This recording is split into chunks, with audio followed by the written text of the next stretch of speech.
चलो guys let's start अपना day 2।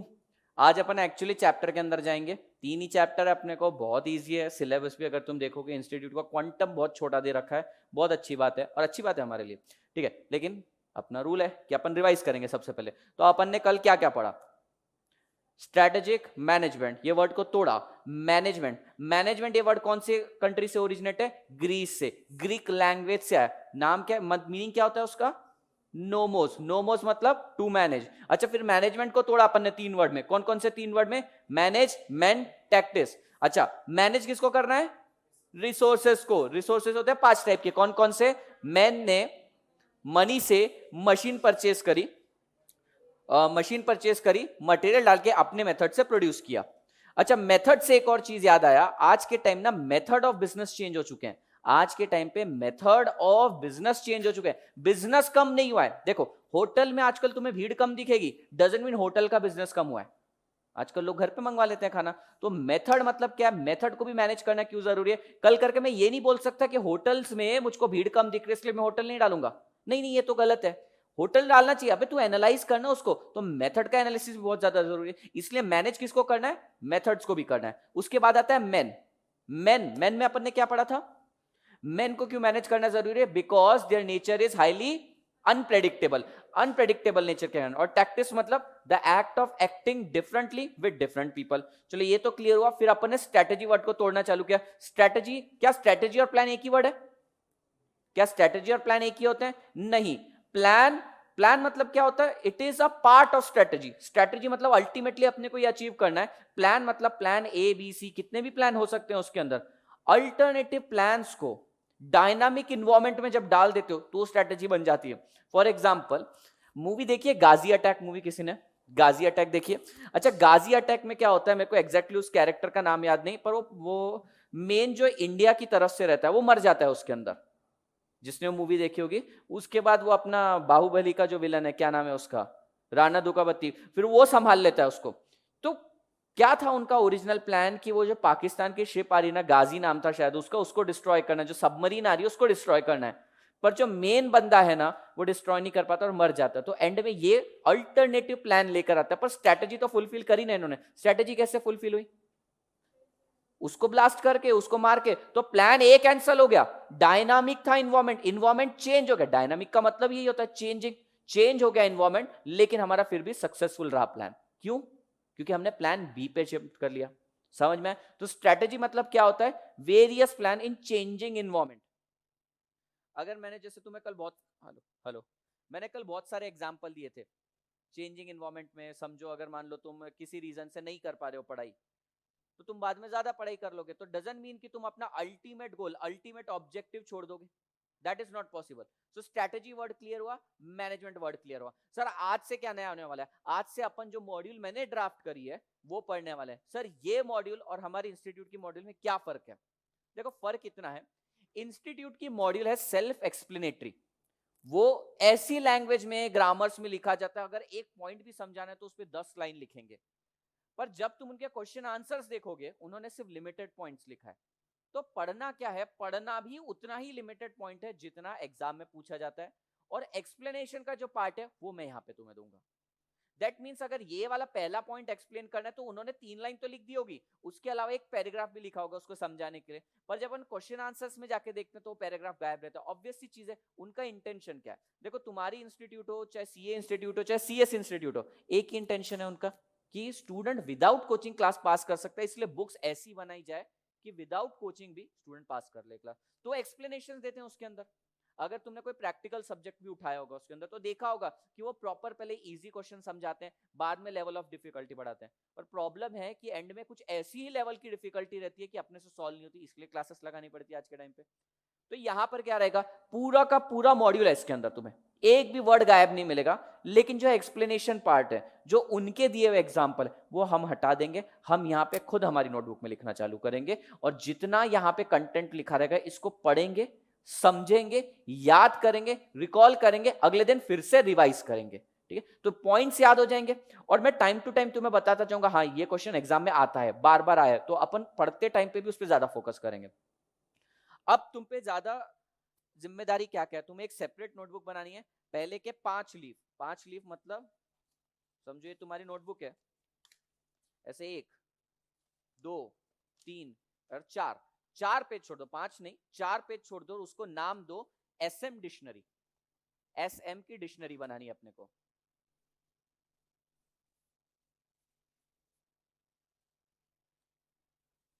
SM dictionary, sir ये एसएम डिक्शनरी में एक्चुअली होता क्या है?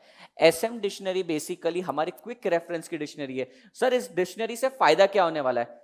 एग्जाम के अंदर जब तुम्हें कोई आंसर लिखना है तो उसको लिखने के 2 तरीके होते हैं, एक अपनी लैंग्वेज में लिख दो, दूसरा एक proper must drafted quoted language को लिखा जाए। अब अगर मैं तुमको बोलूंगा कि satisfy the customer is the objective of a company, ये लिखना या to add the value for the customer, इन दोनों में से बेटर क्या लग रहा है तुमको? टू सेटिस्फाई द कस्टमर और to add the value to the customer? Satisfy the customer. तो ये वाला पॉइंट एग्जाम में आना चाहिए, ये वाले पॉइंट को हम उसके अंदर लिखेंगे। ठीक है, to tell you guys, satisfy the customer बहुत ऑर्डिनरी वर्ड है। टू एड द वैल्यू और टू क्रिएट द वैल्यू और value creation is the actual technical word which we need to use. तो दोनों का लगभग मीनिंग तो सेम है, लेकिन हम वो वर्ड यूज करेंगे, इसलिए हम हमारी डिक्शनरी बनाएंगे। अब तुमने अपने हाथ से लिखी रहेगी ये डिक्शनरी, तो तुम्हारा ध्यान भी रहेगा एक टाइम इसको पढ़ते हुए, और जब हम इसको रिवाइज करने जाएंगे तो सबसे पहले डिक्शनरी पढ़ा करेंगे, उसके बाद हमारे की पॉइंट्स रिवाइज करेंगे। दूसरा स्टेप ये रहेगा कि मैं तुमको बोलूंगा, ऑल्दो यहाँ पर सारी चीजें प्रिंटेड रहेगी, फिर भी मैं तुम्हें बोलूंगा इसको पॉइंट फॉर्म में कन्वर्ट करो। अगर तुम पहली डेफिनेशन देखोगे तो इसके अंदर मैंने 3 वर्ड्स हाईलाइट किए हैं, ये 3 वर्ड्स को ही तुमको वहां पे पॉइंट में लिखना है, बाकी आगे पीछे का ग्रामर अपन जोड़ देंगे। ग्रामर बनाने के लिए भी एक प्रॉपर लैंग्वेज चाहिए रहेगी, वो लैंग्वेज डिक्शनरी से बोरो करेंगे। तो हम खुद के नोट्स अभी एंड के लिए बनाना चालू कर देंगे। सर और अगले और क्या रहेगा?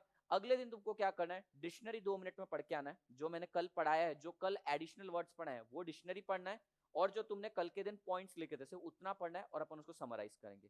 आज अपन ने समराइजेशन कैसे किया? मैंने किया, कल से कौन करेगा? तुम लोग करोगे। समझ में आया? ओके, एक बार इसका वेटेज देख लेते हैं अपन। जून से मैंने इसका वेटेज लिया है, जून 17 से, क्योंकि उसके बाद सिलेबस चेंज हुआ है, तुम्हारा एमसीक्यू पैटर्न आ चुका है।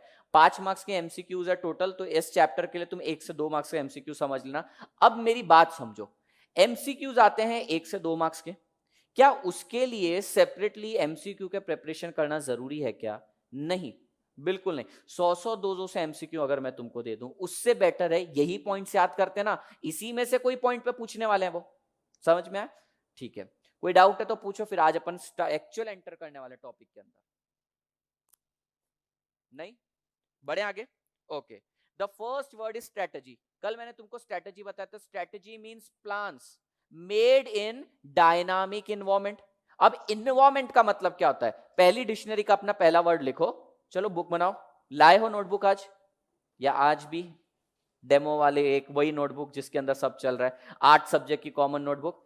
चलो लिखो, कॉपी कर लेना नई नोटबुक में। अपने को 50 पेज की बुक चाहिए बस, एकदम पतले वाला, या जो बुक तुम रोज शिद्दत से लाते ही लाते हो उसके आखिरी के 50 पेज छोड़ सकते हो। ये आसान है सर, पर वो वाली बुक पहले खत्म हो जाएगी तो फिर तुम एसएम की बुक नहीं लाओगे।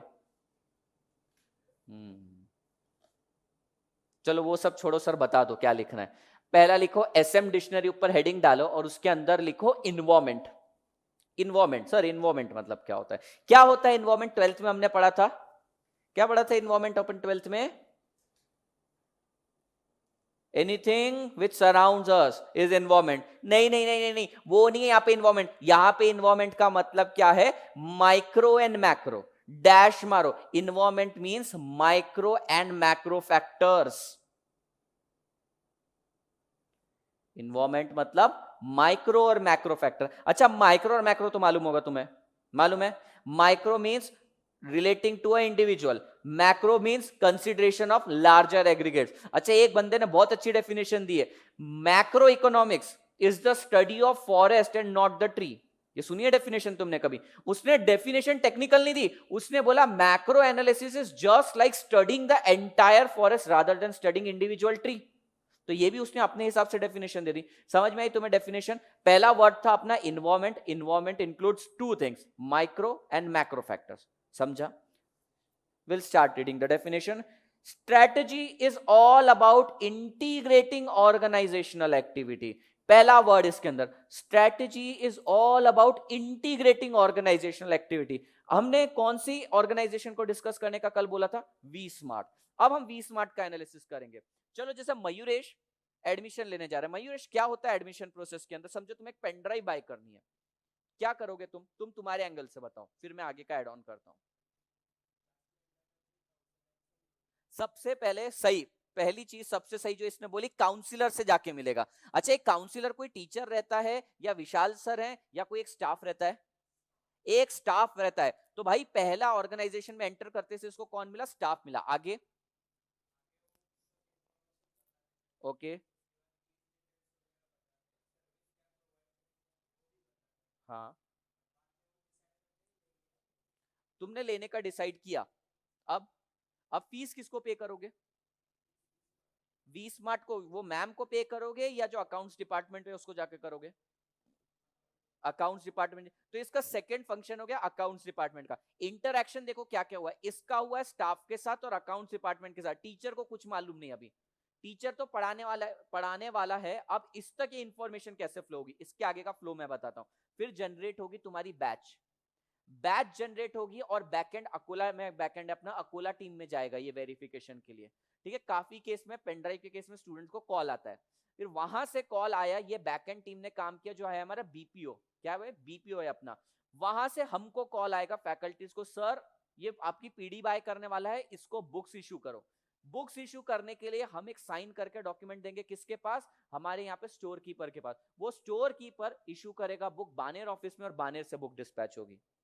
कितना लेंदी प्रोसेस है सर, इतनी करने की क्या जरूरत थी? सीधा वहां जाते, पैसे देते, पीडी और बुक्स लेते, लेक्चर देखना चालू कर देते। लेकिन ये चीज के अंदर ना लूप होल्स बहुत हो जाते हैं। इस केस में अगर मान लो पीडीज इनके हाथ में रहती है, बुक्स इनके हाथ में रहती है, तो टीचर को कैसे पता चलता कितने स्टूडेंट्स को उसने पढ़ाया? रेवेन्यू अगर नहीं पहुंचता तो ये कंट्रोल रखने के लिए, बट टू कंट्रोल दिस, यहां पर इन्होंने क्या किया? ऑर्गेनाइजेशन की बहुत सारी एक्टिविटीज को इंटीग्रेट कर दिया। The first word is integrating the organization activity. एक भी अगर इसमें से लूप बन जाता, एक भी इसमें से लिंक टूट जाता, तो ये प्लान सक्सेसफुल नहीं होता, ये स्ट्रेटजी इंप्लीमेंट नहीं होती। चलो, हमने पुराने टाइम्स में ना बैटल होते हुए देखे हैं, मतलब मूवीज के अंदर ही सही देखे तो हैं, उसके अंदर भी एक टेक्निक होती थी बैटल की, स्ट्रेटजी होती थी। पहले वो जो पैदल जाते थे लोग वो जाते थे, पहले घोड़े वाले लोग जाते थे, फिर उसके बाद पैदल वाले जाते थे, लेकिन सबसे पहले आर्चर्स चलाते थे। आर्चर्स मतलब तीर कमान चलाते थे। अब ये प्रॉपर स्ट्रेटजी थी, लेकिन सामने वाले ने भी तो काउंटर स्ट्रेटजी बनाई होगी। अब उसकी काउंटर स्ट्रेटजी अगर हमारे ऊपर भारी हो गई, तो हम क्या करते हैं? तुरंत प्लान को अमेंड कर देते हैं और काउंटर स्ट्रेटजी, अपनी काउंटर स्ट्रेटजी वहां पे लेकर आते हैं। तो स्ट्रेटजी ये है। अब इसमें सबसे इसेंशियल क्या है? बहुत सारी एक्टिविटीज चल रही है, एक दूसरे से इंटीग्रेटेड है, तो स्ट्रेटजी के लिए इंटीग्रेशन सबसे ज्यादा जरूरी है। अगर वी स्मार्ट को सक्सेसफुल होना है तो ये सारे ऑर्गेनाइजेशन का इंटीग्रेशन होना जरूरी है। ये बात समझ में आई तुमको? तो the first word is strategy is all about integrating organisational activity and utilising and allocating the resources. अब देखो, हमारे पास रिसोर्सेस हैं क्या? Tell me, do we have resources? Yes, हमारे पास मैन पावर है, हमारे पास बुक्स है, हमारे पास फैकल्टीज हैं, लेकिन सबका फंक्शन अलग अलग है। तो ये स्ट्रैटेजी में क्या होता है? सबसे पहले ऑर्गेनाइजेशन को इंटीग्रेट करते हैं, एक साथ जोड़ देते हैं, उसके बाद एक एक को रिसोर्स अलोकेट करते हैं। ये काम तेरा, ये काम तेरा, ये फंक्शन तेरा, ये रिस्पॉन्सिबिलिटी तेरी। इसी तरीके से कोई बैटल जीता जाता है। स्ट्रैटेजी ये जो वर्ड है ना, ये बैटल फील्ड के लिए पहले सबसे पहले बनाया गया था। बैटल समझता है तुमको? लड़ाई के लिए, युद्ध के लिए बनाया गया था, और उसके बाद गेम्स में यूज करना चालू किया। समझ में आया ये part? Strategy is all about integrating organizational activity and utilizing and allocating the scarce resources within the organizational environment so as to meet the present objectives. खत्म हुई डेफिनेशन। तीन वर्ड इंपॉर्टेंट है। पहला, हमें इंटीग्रेट करना है ऑर्गेनाइजेशन की activity को। एक बार इंटीग्रेट कर दिया, उसके बाद अलोकेट करना है। सर ये अलोकेशन क्यों चाहिए? क्योंकि मुझे मेरे प्रेजेंट ऑब्जेक्टिव पूरे करने हैं। क्या है ऑब्जेक्टिव? स्टूडेंट को सर्व करना है। स्टूडेंट को सर्व करते करते एक ऐसी स्ट्रेटेजी बनानी कि इंडिया में नंबर 1 पे पहुंचना है। तो हमारा जो अल्टीमेट विजन है उस तक पहुंचने के लिए स्ट्रेटेजी डे 1 पे बनना जरूरी थी। सबसे पहले क्या हुआ होगा? विशाल सर और सारे फैकल्टीज बैठे होंगे, उन्होंने स्ट्रेटेजी डिजाइन करी होगी, फिर हर एक डिपार्टमेंट को उसका रोल समझाया होगा, और फिर रिसोर्स अलोकेट किए होंगे वहां पे, और अपना ऑब्जेक्टिव्स पूरा किया। क्या ये डेफिनेशन समझ में आई? अब बिना देखे हम ये डेफिनेशन बोल सकते हैं, strategy is all about integrating organization activity and utilising and allocating the scarce resource. पहले अलोकेट किया, सॉरी एक्टिविटी को इंटीग्रेट किया, उसके बाद यूटिलाइज एंड अलोकेट किया। Why we have done this? To meet the present objective. समझ में आया? सर इतना क्यों डिटेल में बताया डेफिनेशन? देखो बहुत सिंपल है, लैंग्वेज हम लोगों की खराब, दूसरी बात पेपर में लैंग्वेज अपनी खराब रहती है, प्लस अपन इंडियंस इंग्लिश को की माँ बहन कैसे करनी है अपने को सब आता है, टांग तोड़ते हैं अपन इंग्लिश की, ग्रामर तो भाई अपना पूरा ही खराब है। उसमें से ये सब्जेक्ट है फिलोसॉफी का बेस, तो इसके अंदर जो वर्ड यूज करे ऑलरेडी हाई फाई यूज किया। अगर तुमको बोलूं स्ट्रेटेजी की डेफिनेशन बना दो, कम से कम 100 से 200 डेफिनेशन अवेलेबल है गूगल पे, पर इंस्टीट्यूट क्या एक्सेप्ट करेगी? जो उन्होंने बुक में लिखा हुआ है। तो उन्होंने बुक में लिखा हुआ ये भी लिखना डिफिकल्ट है हमारे लिए, इसलिए पहले तो इसको समझा डिटेल में। अच्छा सर ऐसे हर एक को पढ़ने की जरूरत है कि नहीं? कई बार सिर्फ इंप्रेशन डालना है सामने वाले पे अपने को, तो स्टार्टिंग में अपन ये डेफिनेशन लिख देंगे। स्ट्रैटेजी का कुछ भी दिखाना अपने को क्वेश्चन, तो स्टार्टिंग में ये लिख देंगे। समझो अपने को आंसर नहीं जमता, तो स्टार्टिंग में लिख के इंप्रेशन मार दिया अपन ने, बाकी फिर अपनी टूटी फूटी लैंग्वेज में लिखना पड़ेगा, क्योंकि ऑल्दो अपने को नहीं आता तो भी मार्क्स तो चाहिए। तो ऐसे समय क्या करेंगे, कुछ चीजें हमें रटनी पड़ेगी, मेमोराइज करनी पड़ेगी। पहले मैंने तुम्हें समझा दिया, अब तुम इसे बुक में लिखोगे, फिर अपन इसको रिकॉल करेंगे। लिखो स्ट्रैटेजी। ये चालू कर दो ये फैन वगैरह, गर्मी हो रही है तो।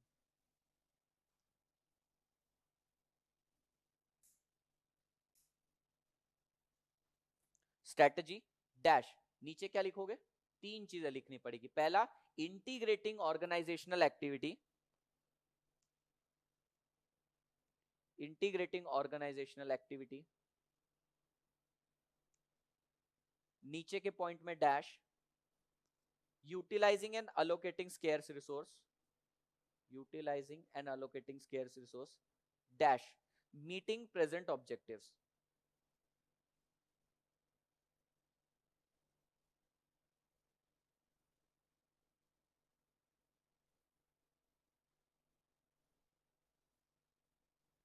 क्या ये चीज क्लियर हुई अपने को?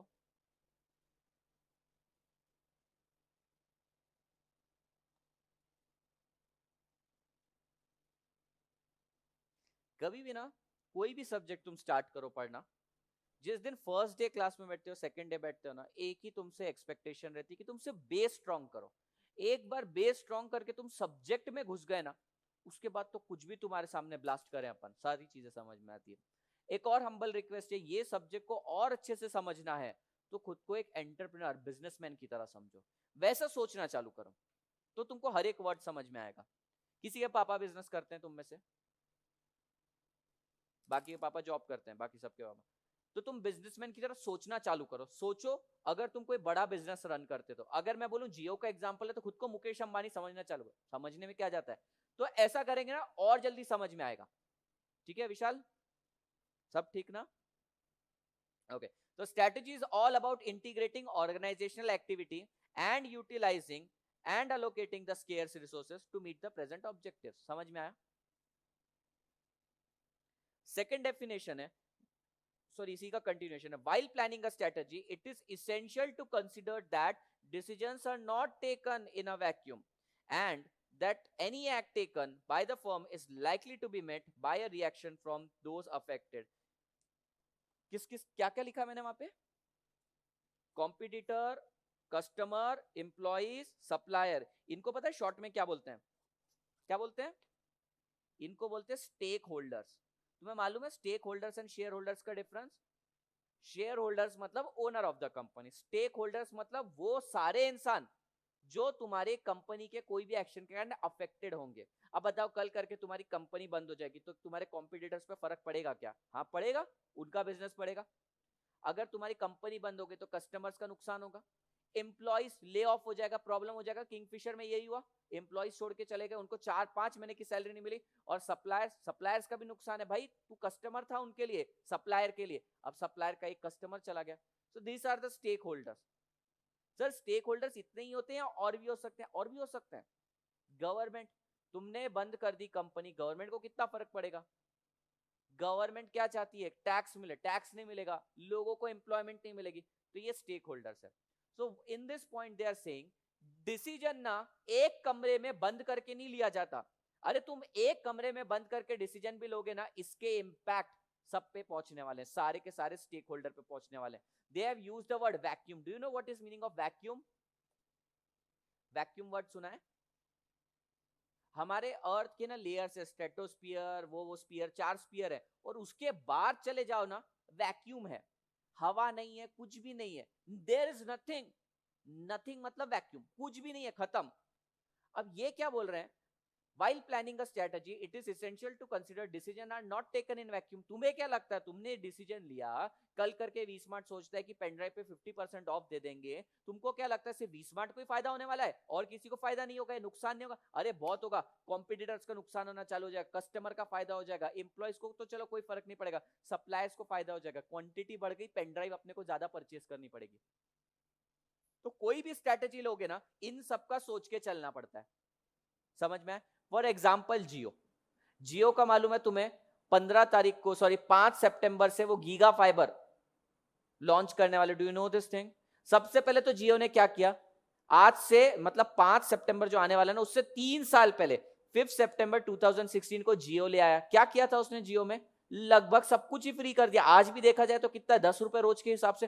पहले तुम्हें मालूम है, अपने को बहुत टाइम पहले की बात है, शायद तुम पैदा ही हुए होगे उस टाइम पे, पहले इनकमिंग कॉल के भी पैसे लगते थे, फिर उसके बाद टाइम चेंज हुआ, इनकमिंग के नहीं लगते थे, लेकिन आउटगोइंग के लिए तुम्हें पहले बैलेंस भी मारना पड़ता था, टॉपअप भी करना पड़ता था, वैलिडिटी भी चेंज करवानी पड़ती है। हर महीने तुम्हें 250 रुपए का वैलिडिटी करवानी पड़ती थी, कार्ड एक्टिवेशन हर महीने, और उसके बाद टॉपअप मारना पड़ता था। टॉपअप भी 100 का मारा तो 80 का टॉक टाइम आता था, मालूम है ये टाइम?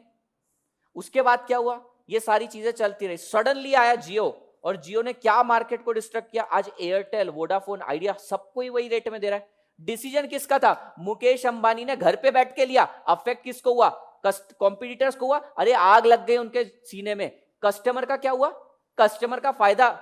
इंप्लॉइज का क्या हुआ? एम्प्लॉयमेंट कितनी क्रिएट कर रहा है वो। टावर्स उसने बाय किए, पहले रिलायंस था उसके भाई का, अनिल अंबानी का, टावर्स बाय कर लिया उसने, एम्प्लॉयमेंट और क्रिएट करी। सप्लायर्स को भी फायदा है, जो भी उसको सर्विसेज प्रोवाइड करता होगा, सप्लायर्स का भी फायदा है। तो decisions can not be taken in vacuum, इसका रिपरकशन सब पे जाएगा। और वो सब कौन है? वो स्टेक होल्डर्स है, स्टेक होल्डर। चलो हमारी डिक्शनरी में दूसरा वर्ड मिल गया, स्टेक होल्डर्स। स्टेक होल्डर्स में 4 लिखना, और इसके आगे एक और लिख देना, गवर्नमेंट। गवर्नमेंट।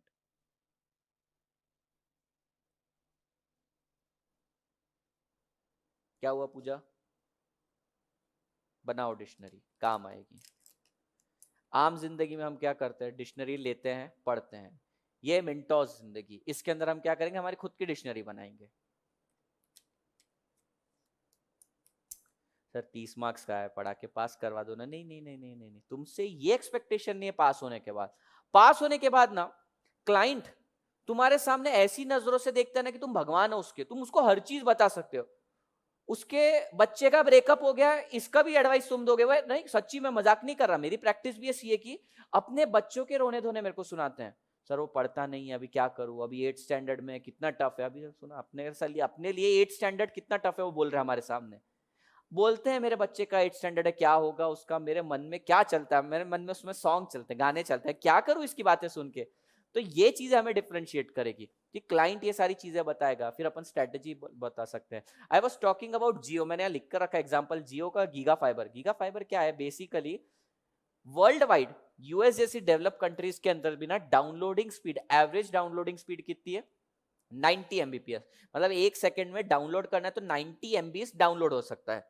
जियो 5 सितंबर से मिनिमम बेसिक प्लान ला रहा है 100 जीबीपीएस का। 100 जीबीपीएस कम से कम, 100 एमबीपीएस, 100 एमबीपीएस 1 सेकंड में डाउनलोड होगा।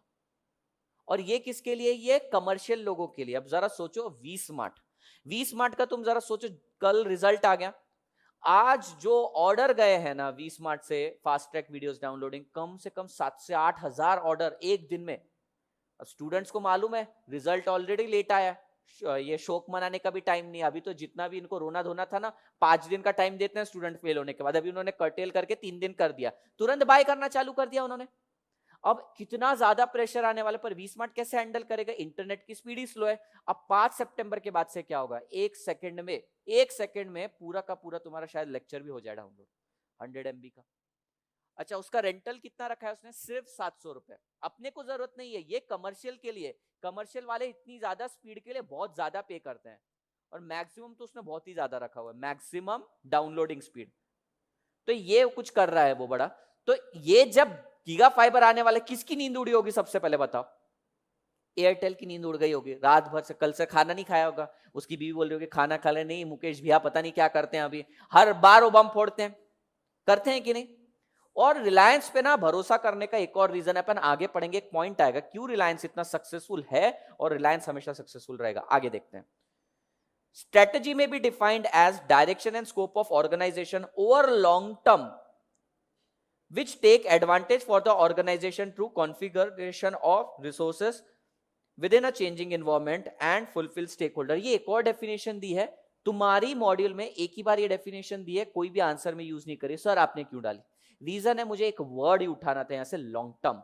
Strategies are made for long term and not for short term. Short term के लिए तो छोटे छोटे ऑब्जेक्टिव्स होते हैं अपने, अरे ये वाला सब्जेक्ट पास करना तुम्हारा ऑब्जेक्टिव है, स्ट्रैटेजी है सिर्फ ऑब्जेक्टिव है, सीए बनना तुम्हारा अल्टीमेट गोल है, your vision is to become, sorry तुम्हारे इसमें कॉस्ट अकाउंटेंट। अभी वो आदत पड़ जाती है, सुबह सीए लो, फिर सीएमए लो, फिर 7 घंटा कंटिन्यूअसली सीए रहता है ना, सीए सीए निकलता है।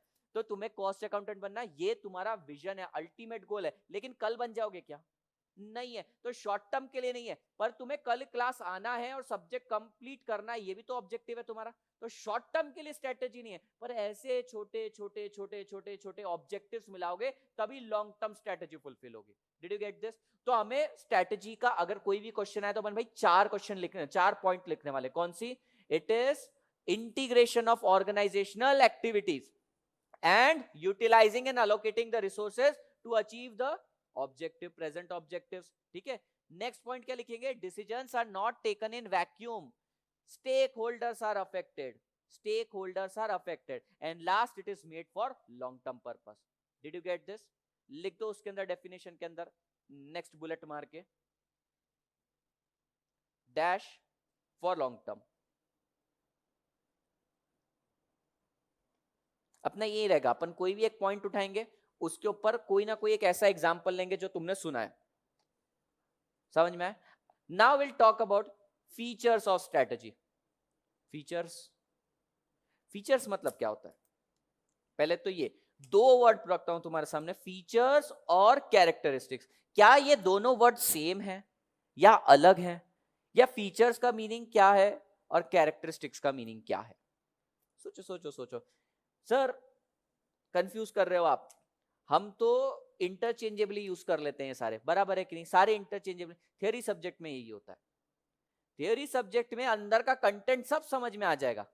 अब देखो यहाँ 2 क्वेश्चन है बैक टू बैक, फीचर्स और कैरेक्टरिस्टिक्स। दोनों सेम लगेंगे, पर फीचर्स पूछा तो ये आंसर लिखना है, कैरेक्टरिस्टिक्स लिखा तो ये आंसर लिखना है। प्रॉब्लम यही जाती है थियरी सब्जेक्ट में, आंसर के साथ वो आंसर किस क्वेश्चन का है वो भी याद करना पड़ता है। ये मजाक है, इस सब्जेक्ट का ही मजाक है। अरे तुम्हें आंसर तो याद करना है, ये भी याद करना है कौन से क्वेश्चन का आंसर है। चलो बताओ, पहले मुझे बताओ difference between features and characteristics.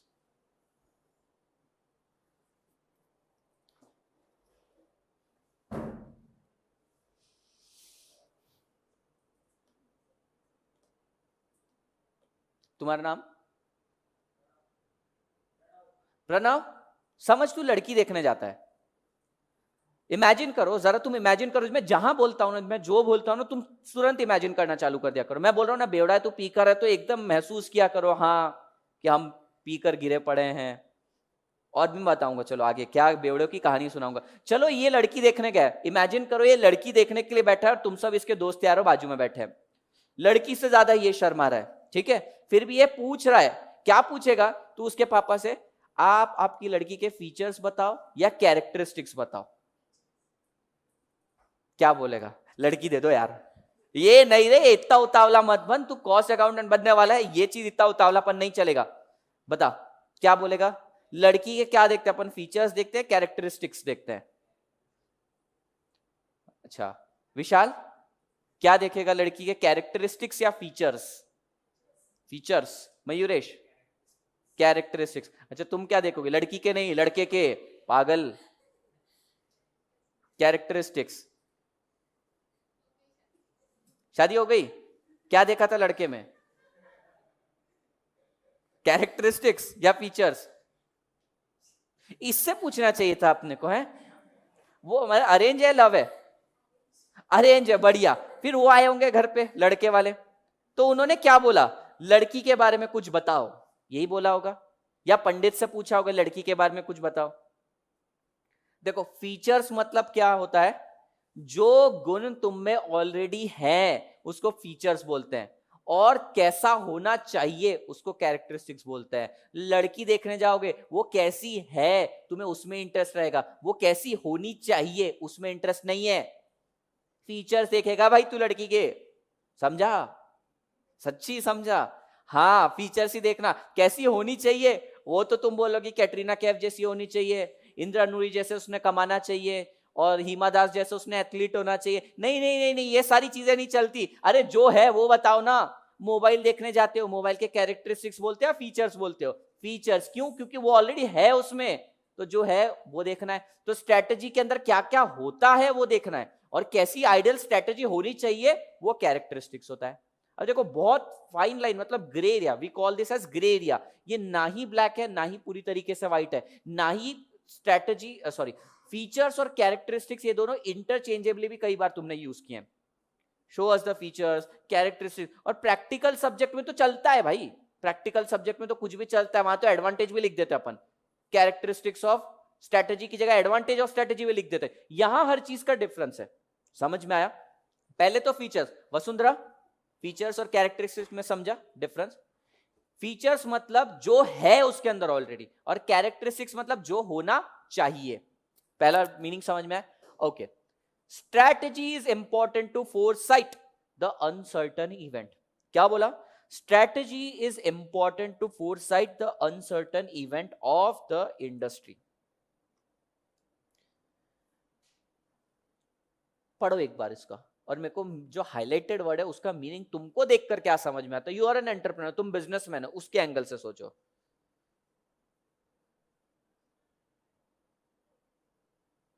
फिर मैं तुम्हें एक एग्जांपल देता हूं।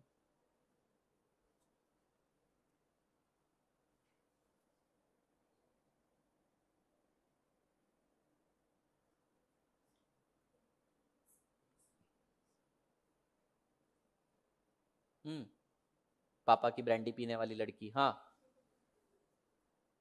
तुम ही अभी भी हंस रही है, ये नशा उतरा नहीं इसका। तुम पति को मारती हो क्या?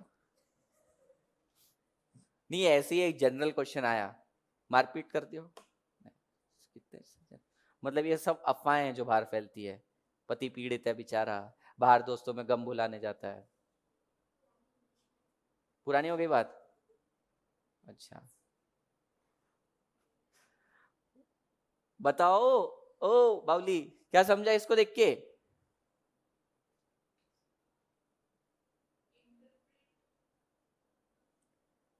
देखो पहले तो खुद को एक एंटरप्रेन्योर समझ लो। हाँ बिजनेस चला रहे अपन, कौन सा चला रहे हैं? कोई भी इमेजिन करो तुम बिजनेस, कोई भी बिजनेस, छोटा बड़ा चलेगा।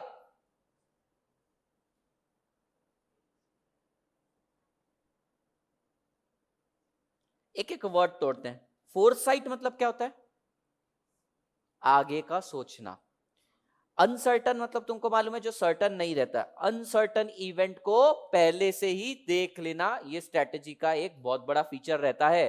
और अगर अपन फोरसाइट नहीं कर पाए उस इवेंट को तो कंपनी डूब भी सकती है। I tell you one example. Do you know about free charge? Free charge तुम्हें मालूम है?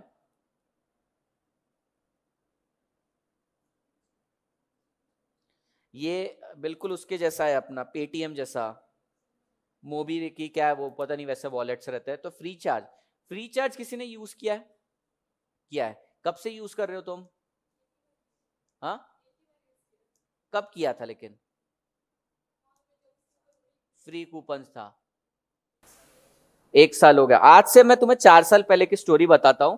फ्री चार्ज पे अगर तुम 10 रुपए का भी रिचार्ज करवाते थे, 10 रुपए का भी, तो तुम्हें 25 रुपए का मैकडोनल्ड का कूपन फ्री मिलता था। हाँ सच्ची, स्टार्टिंग में ये किया। तो मैं क्या करता था, 10 रुपए का रिचार्ज डालने का, वहां पे खा लेने का। मेरा तो खैर मैकडी में उन्होंने मंथली कूपन ही बना दिया होगा, डेली जाता था मैं वहां पे। क्यों? 10 रुपए के रिचार्ज पे तुम्हें कूपन मिल रहा है और 25 रुपए का बर्गर भी मिल जाता था। तो स्ट्रैटेजी क्या थी इसकी? स्ट्रैटेजी ये थी कि पहले जो लोग शॉप पे जाके रिचार्ज करवाते थे वो आदत तोड़ते हैं। भले अभी मेरा लॉस हो रहा है 25 रुपए का, होने दे, मेरे को प्राइवेट इक्विटी मिल गई। प्राइवेट इक्विटी मतलब क्या होता है? कोई पैसा लगा रहा है, मेरे को लॉस हो रहा है, वो पैसा लगा रहा है कोई तो भी उसके अंदर, तो मुझे कोई देगा ये लॉस के लिए पैसा। क्यों सर दे रहा है लॉस के लिए पैसा? क्योंकि उसको मालूम है फ्यूचर ब्राइट है। सबको शिफ्ट कर दिया किधर? ऑनलाइन रिचार्ज पे। ये फ्री चार्ज नहीं किया था, तुमको मालूम नहीं होगा, फ्री चार्ज ने सबको आदत लगा दी। ठीक है, फिर उसने बोला ठीक है अब सबको शिफ्ट कर दिया है, अब मैं ना ये कूपन बंद कर देता हूं।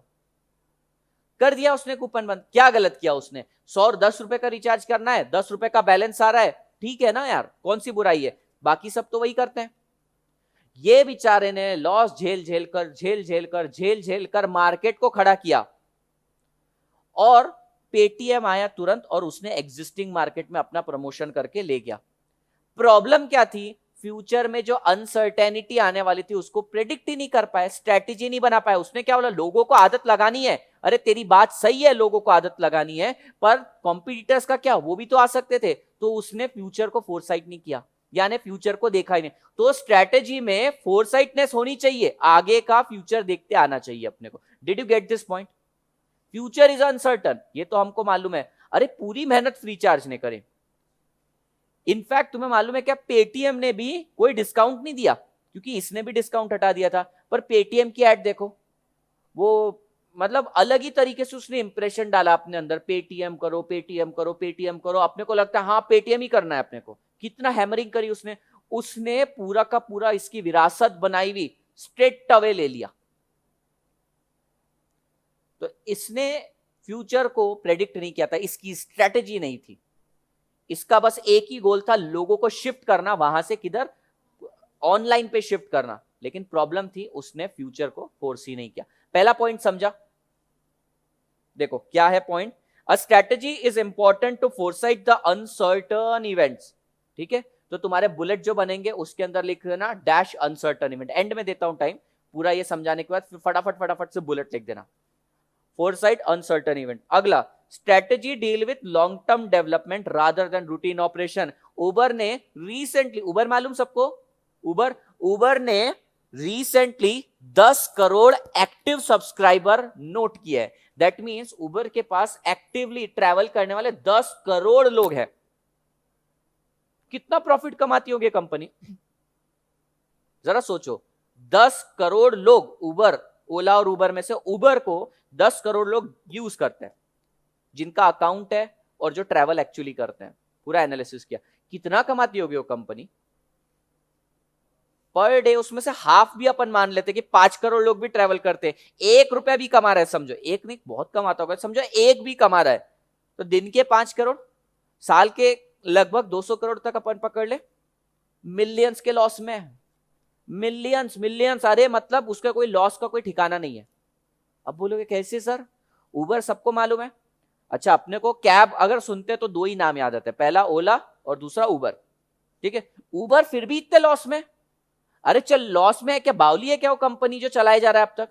अच्छा वो भी ठीक है, कब बंद करेगा? ये सारे क्वेश्चन आने चाहिए। नहीं नहीं नहीं नहीं, वो लॉन्ग टर्म के लिए बना है, उसको मालूम है। उबर मालूम है तुम लोगों को सिर्फ इंडिया में नहीं, इंडिया के बाहर ज्यादा चलता है, और वो वहां पे कमाते हैं और इंडिया में लॉस सहन कर रहा है। क्यों सहन कर रहा है? तुम्हें मालूम होगा, Indian population is 1/6 of the world population. उसको मालूम है एक ही कंट्री को टारगेट कर लो अपना पेट भर जाएगा। लेकिन इस कंट्री में टारगेट कैसे करते हैं लोगों को? पहले तो आदत लगानी पड़ती है। ठीक है, सेम फ्री चार्ज वाली स्टोरी हो सकती है इसके साथ। इसने आदत लगाई लेकिन दूसरा फायदा उठा लेगा, पर उबर इतना बावला नहीं है। उबर को मालूम है इतना बड़ा इंफ्रास्ट्रक्चर मैनेज करना किसी के लिए पॉसिबल ही नहीं है, और अभी भी लॉस में, इसलिए कोई आ भी नहीं रहा, एंटर भी नहीं कर रहा, क्योंकि मालूम है उबर सस्ते में दे देता है, लॉस सहन कर लेता है लेकिन कस्टमर को सेटिस्फाई करता है। उबर इज इन लॉस, अभी तुम पता करना इस चीज के बारे में। तो उसका विजन क्या है? जिंदगी भर लॉस सहन करना किसी एंटरप्रेन्योर का रीजन नहीं रहता बिजनेस करने का। लॉन्ग टर्म डेवलपमेंट, भाई फ्यूचर के लिए कर रहा हूं। I told you strategy is always made for future. समझ में आया? तो दो पॉइंट कौन कौन से पढ़े? Foresight, future uncertain event and long term development. ठीक है, नेक्स्ट है strategy is created to deal behaviour of consumer and competitor. Again Jio ने ऐसा काम किया है ना कि तुम्हें लगभग हर जगह जियो को पुट कर सकते हो। जियो ने ना सच में कॉम्पिटिटर्स की नाक में दम करके रखा है। मैं तुम्हें बोल रहा हूं, कल करके तुम्हें मान लो आइडिया का मालिक मिल गया ना, वो परेशान होगा आज बेचारे, क्या करेगा ये 5 सितंबर को, कितना इंपैक्ट आने वाला है इसका। तुम्हें क्या लगता है आइडिया हो गया, एयरटेल हो गया, ये सिर्फ तुम्हें मोबाइल सिम वगैरह देते हैं? नहीं नहीं, इनका वो काम नहीं देते हैं, कमर्शियल बेसिस पे ब्रॉडबैंड सर्विसेज भी देते हैं। जियो सबका सब ले जाएगा, एक दिन में ही सब ले जाएगा। पहले जियो को अपन गाली देते थे, अपन बोलते थे फ्री तो है पर कितना अनरिलायबल है। अभी सबके पास 2 नंबर है, उसमें से एक नंबर जियो है, और जियो तुमको फ्री कॉलर ट्यून भी देता है, फ्री मिस कॉल अलर्ट भी देता है, सब कुछ देता है। 3-4 साल जाने दो, वो एक ऐसा मोबाइल ले आएगा, इंडिया में ऐसी मोनोपोली क्रिएट कर देगा कि तुम सबको भूल जाओगे। Strategy is created to deal behaviour of the customer, to deal behaviour of customer and competitor. Strategy बनाई क्यों जाती है? स्ट्रेटेजी बनाई जाती है 3 रीजन से। पहला, अपने बिजनेस को कंडक्ट करना, दूसरा कस्टमर को सेटिस्फाई करना, तीसरा कॉम्पिटिटर के साथ डील करना। तो स्ट्रेटेजी बनाई क्यों तूने? To deal with behaviour of customer and competitors. Strategy इन्हीं के लिए बनाई जाती है। अच्छा इमेजिन करो, पूरे पुणे में, पूरे इंडिया में अगर मैं अकेला ही एसएम सब्जेक्ट पढ़ाता हूं, क्या मुझे कोई स्ट्रेटेजी बनाने की जरूरत है? नहीं, कस्टमर है, ऑलरेडी कस्टमर है। अगर तुमने सीएमए के अंदर आए हो, सीडब्ल्यूए के अंदर आए हो, तो तुम ये सब्जेक्ट करने ही वाले हो, तो मुझे तुम्हारे बिहेवियर से डील करने की कोई जरूरत ही नहीं है, कोई कॉम्पिटिटर भी नहीं है, तो स्ट्रेटेजी बनाऊंगा क्या? नहीं बनाऊंगा। Strategy is created to deal with behaviour of customer and competitor. 3 point वापस बोलो, ये एग्जाम के क्वेश्चन है। पहला है फोरसाइट द अनसर्टन इवेंट, दूसरा लॉन्ग टर्म डेवलपमेंट, तीसरा to deal with the behaviour of customer and competitor. Next point, the strategy is well defined road map. Underline करना, well defined road map. Road map को double underline. अभी तुम बोलोगे sir highlight करके रखा है, क्यों अंडरलाइन? ये सेम क्वेश्चन मैंने मेरे इंटर के स्टूडेंट से पूछा, सीए वालों से। बोलते सर हमको सुकून मिलता है, ये जब ब्लैंक बुक देखते हैं ना, हमको लगता है हमने पढ़ाई नहीं करी। अच्छा तुम उसका क्वेश्चन होगा सर बुक ही नहीं है हमारे पास, हम कैसे अंडरलाइन करें? कोई बात नहीं, तुम्हारे पास बुक आएगी ना तो भी अंडरलाइन करना। आत्मा को शांति मिलती है, और आत्मिक शांति के लिए सब करना पड़ता है। अच्छा मैंने फिर क्या किया, मेरे स्टूडेंट्स को छेड़ता हूं मैंने अगली बार ना नेक्स्ट एडिशन बनाया, उसमें अंडरलाइन भी करके हाईलाइट करके दिया, अंडरलाइन किया, वो उन्होंने हाईलाइटर मारा उसके ऊपर। फिर ये हाईलाइटर रहता है ना येलो कलर का लिपस्टिक, ये लिपस्टिक मार दी उस पर। अब मैं क्या करूं इनका? कुछ नहीं। फिर मैंने बोला अब फिलिंग द ब्लैंक्स, अब क्या करोगे? बुक तो भरवाऊंगा तुम्हारी। Okay, a strategy is well-defined roadmap of an organization. It defines the overall mission, vision and direction of an organization. ये चीज को, इसको एक्सप्लेन करने के लिए मैं तुम्हें टेस्ला मोटर्स का एग्जांपल दूंगा। Do you know Tesla Motors? Tesla Elon Musk की कंपनी है, टेस्ला मोटर्स। ये क्या बोलते हैं कि इनको बाय 2030 तक सारा का सारा वर्ल्ड इलेक्ट्रिक व्हीकल पे शिफ्ट करना है। ये इनका विजन है। चले अपन इसका विजन पढ़ते हैं। ये गूगल से लिया गया है, और अब भी ताजा 12:30 बजे लिया है। विजन देखो भाई का, Tesla's vision statement is to create most compelling car company, to create most compelling car of a 21st century, car company of a 21st century by driving the world's transition to electric vehicle। 2 line में इसने दुनिया हिला दी। I am not joking, 2 line में दुनिया हिला दी इसने क्या बोल दिया? अपने विजन में बोल दिया, भाई ऐसी कार बनाऊंगा, बेचूंगा नहीं, ऐसी कार बनाऊंगा जो 21st सेंचुरी को आगे ले जाएगी, 21st सेंचुरी की बेस्ट कार बनाऊंगा, और पूरे वर्ल्ड को इलेक्ट्रिक व्हीकल पे शिफ्ट करूंगा। और ये विजन स्टेटमेंट 2 लाइन के होते हैं, पर इसके कारण सबकी नींद उड़ जाती है। अभी बजट के अंदर टेस्ला मोटर्स का जो ओनर है वो मोदी जी से मिलकर गया था, और अभी के बजट के अंदर उन्होंने प्रूव कर दिया कि अपनी गवर्नमेंट भी इसको सपोर्ट कर रही है। अपनी गवर्नमेंट भी इलेक्ट्रिक व्हीकल पे छूट दे रही है, और डीजल और पेट्रोल व्हीकल के ऊपर ना, डीजल व्हीकल तो बंद ही होने वाले कुछ साल में, ठीक है। 2000 कितना बोला है? 2020 तो नहीं होगा, 2020 में शायद प्रोडक्शन बंद होगा, और उसके बाद मार्केट से ही पूरे व्हीकल्स को बाहर कर देंगे, डीजल व्हीकल्स को। तो हमारी गवर्नमेंट भी सिर्फ ये 2 लाइन को सपोर्ट कर रही है। Do you no importance and power of this words? ये जो विजन स्टेटमेंट होता है ना, ये कंपनी कहां पहुंचना चाहती है वो बताता है। सर कौन सी बड़ी बात है, कौन सी बड़ी बात है? ये पूरी दुनिया के सामने घोषणा कर देते हैं इस चीज की कि मैं ये चीज तक पहुंचने वाला हूं, मेरे सामने आंधी है, तूफान है, काट के फेंक दूंगा सबको। स्टेटमेंट जितना स्ट्रांग और जितना कंपेलिंग रहा ना, कॉम्पिटिटर्स की नींद उड़ जाती है। टेस्ला मोटर्स बहुत बड़ा है, वो क्या करेगा, इलेक्ट्रिसिटी प्रोड्यूस करेगा न्यूक्लियर एनर्जी से, और न्यूक्लियर एनर्जी तो बहुत है अभी, तो वो बोलता है कि पूरी 21st सेंचुरी में ऐसी कार बनाऊंगा मैं जिससे पूरा का पूरा ट्रांजिशन हो जाएगा इलेक्ट्रिक व्हीकल के ऊपर। विजन स्टेटमेंट कितना स्ट्रांग है, अब तुम इसको पढ़ो और समझो। इमेजिन करो ये स्टेटमेंट तुमने लिखा है, तुम वर्ल्ड को चेंज करना चाहते हो, 2 लाइन में तुमने सारी चीजें लिखी, to create the most compelling car company, to create the most compelling car company of 21st century by driving the world's transition to electric vehicle। पूरी दुनिया चेंज करना चाहता है और ये आदमी करेगा। इसको देखते देखते महिंद्रा ने भी इलेक्ट्रिक व्हीकल लाना चालू कर दिया है।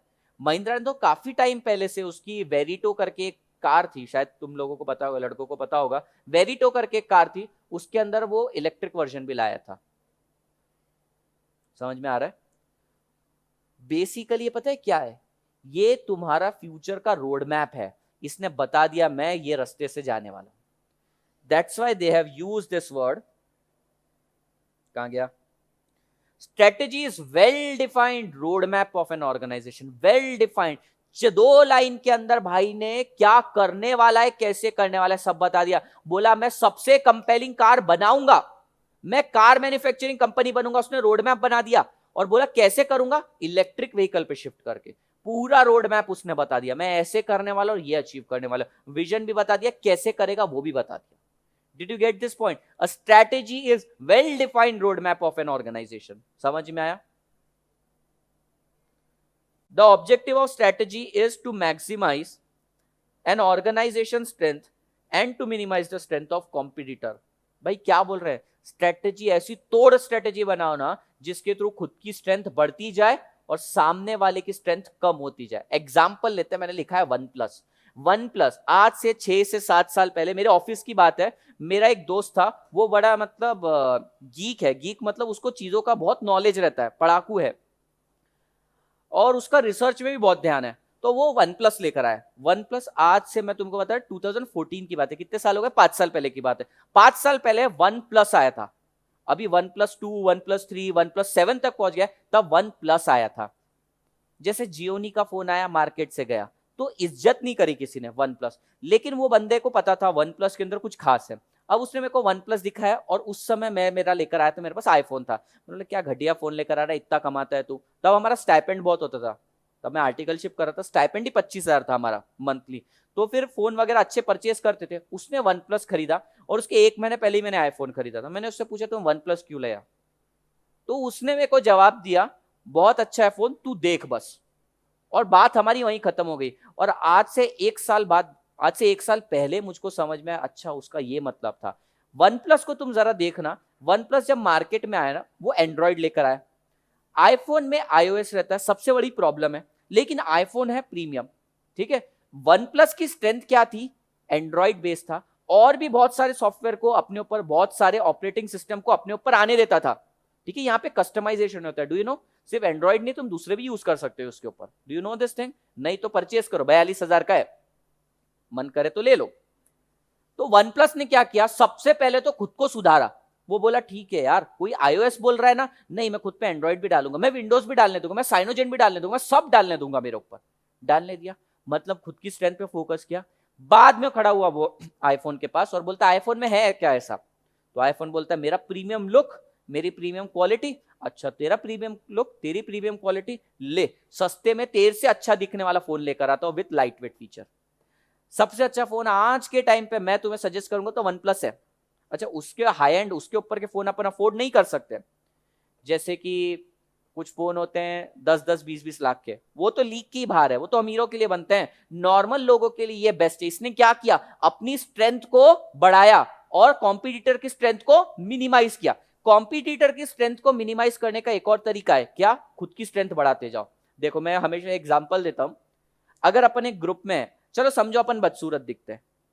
अब बदसूरत दिखते हुए भी खूबसूरत दिखने का तरीका क्या है, अपना एक ऐसा दोस्त बनाओ जो अपने से भी ज्यादा बदसूरत दिखता है, ऑटोमेटिकली कंपैरेटिवली तुम अच्छे दिखने लगोगे। उसने क्या किया, आईफोन का प्रीमियम लुक तो कम नहीं कर सकता था ना, खुद को और प्रीमियम बना देता हूं।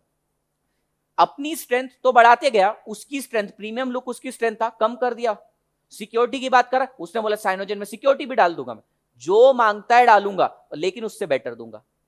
समझ में आई ये सारी चीजें।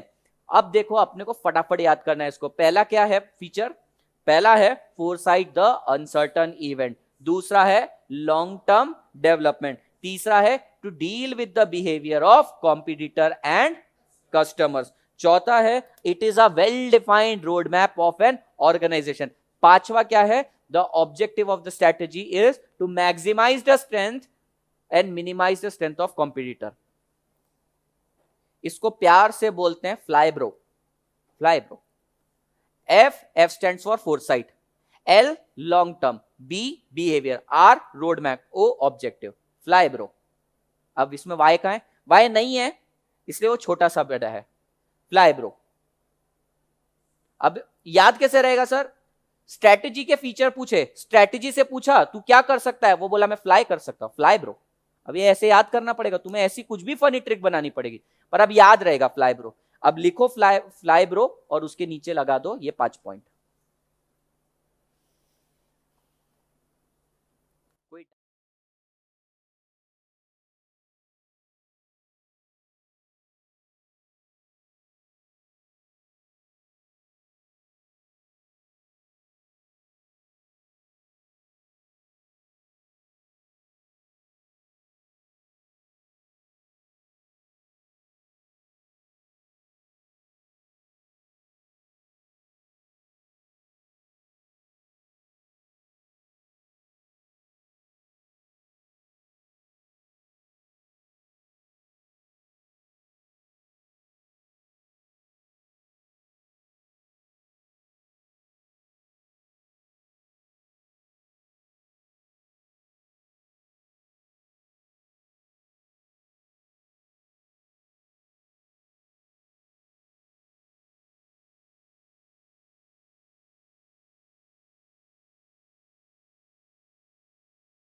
हुआ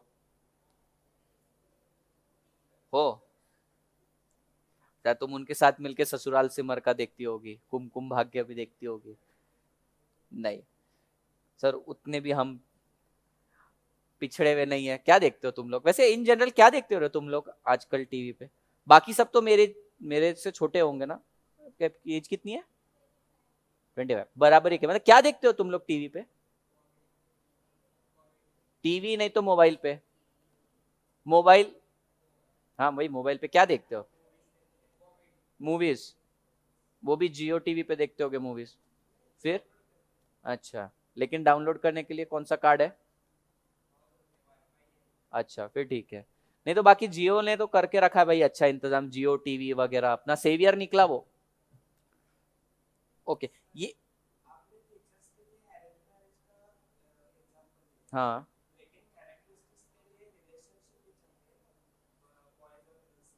मतलब,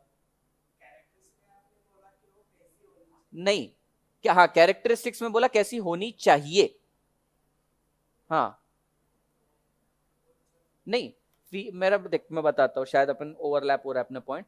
फीचर्स मतलब भाई क्या है वो बताओ, ठीक है ना, तुझमें कुछ सुधार चाहिए, कोई फोन लेने का क्या फीचर्स हैं इसके, अपन बोलते हैं जो है कैरेक्टरिस्टिक्स में जो होना चाहिए, यानी कि कुछ पॉइंट जो ऊपर के हैं ना वो यहाँ पे तेरे को ओवरलैप होते हुए मिलेंगे। कैसा होना चाहिए, ये लड़की ऐसी होनी चाहिए और ऐसी है भी, तो ये पॉइंट ओवरलैप हो जाएंगे। अब तेरा क्वेश्चन अब बता मेरे को, कैसी होनी चाहिए? नहीं समझा, तू कौन से रिलेशन की बात कर रहा है? समझो, अच्छा ये एग्जांपल दे रहा, लड़का लड़की एक रिलेशन में है, हाँ तो वो उससे, हाँ तो फिर वो उससे उम्मीदें करेगा कि ऐसी होनी चाहिए वगैरह। इनफैक्ट जब उसमें वो कैरेक्टरिस्टिक्स होंगे तब वो रिलेशन में आएगा। समझ में आया? हाँ, तो वो उससे, हाँ तो फिर वो उससे उम्मीदें करेगा कि ऐसी होनी चाहिए वगैरह। इनफैक्ट जब उसमें वो कैरेक्टरिस्टिक्स होंगे तब वो रिलेशन में आएगा। क्योंकि अगर उसको जैसी चाहिए वैसी है तो वो रिलेशन में आता है। तो देख सकते हैं इसने फर्दर मॉडिफिकेशन किया भाई ने बोला this is arrange marriage and this is relationship. बहुत दूर पहुंच गया रे तू। कैरेक्टरिस्टिक्स मतलब कैसा होना चाहिए, इसका भी अपन ने बनाया शॉर्ट फॉर्म आला कॉस्मो। आला कॉस्मो देखते हैं, है याद हो जाएगा सब। अब ये आला कॉस्मो याद रखना पड़ेगा तुम्हें। आला मतलब आया, कॉस्मो, अब कॉस्मो कौन है आई डोंट नो, वो बन रहा था बना दिया। Start reading the first point. Strategic decision are normally about trying to achieve some advantage for the organisation over competitors. Competitors चाहिए वहां पे। स्ट्रेटेजी बनाई क्यों जाती है? स्ट्रेटेजी इसलिए बनाई जाती है टू अचीव सम एडवांटेज। किस पे एडवांटेज चाहिए भाई तुमको? कस्टमर पे एडवांटेज चाहिए? नहीं, कस्टमर पे एडवांटेज करके क्या, उसको तो सेटिस्फाई करना है। एडवांटेज किसके ऊपर चाहिए? कॉम्पिटिटर्स पे advantage. Means you want to be better than your competitor. Let's say there is no competitor, तो किस पे एडवांटेज लेगा भाई? नहीं, एडवांटेज लेने के लिए कोई इंसान तो चाहिए कि नहीं? विशाल तू क्या सोच रहा है? मेरे को मालूम नहीं, मैं बैटल की बात कर रहा था। बैटल फील्ड के अंदर स्ट्रेटेजी ये वर्ड बनाई जाती, तो ये वर्ड यूज करा जाता था। तो strategic decision are normally about trying to achieve some advantage, दूसरे के ऊपर एडवांटेज लेके चलना, इसको बोलते हैं। अब एडवांटेज लेने के बहुत सारे तरीके होते हैं। For example sometime people take cost advantage, सस्ता कर देते हैं प्रोडक्ट, एडवांटेज मिल जाता है। So strategy is all about doing that which can give advantage. किसके ऊपर एडवांटेज चाहिए? कॉम्पिटिटर्स पे चाहिए। तो first bullet will be advantage, to achieve advantage over competitor. इसमें जो ए है ना, ये आला का ए है, ठीक है। यहां मैंने एग्जांपल ऑलरेडी यूज कर दिया, जीजेड मैंने मेरे लिए शॉर्ट वर्ड रखता हूं, गाजी अटैक मूवी का मैंने तुम्हें ऑलरेडी एक्सप्लेन कर दिया था। Next, strategy is likely to be concern with long term direction of an organisation. ये भी तो ऊपर हो गया है।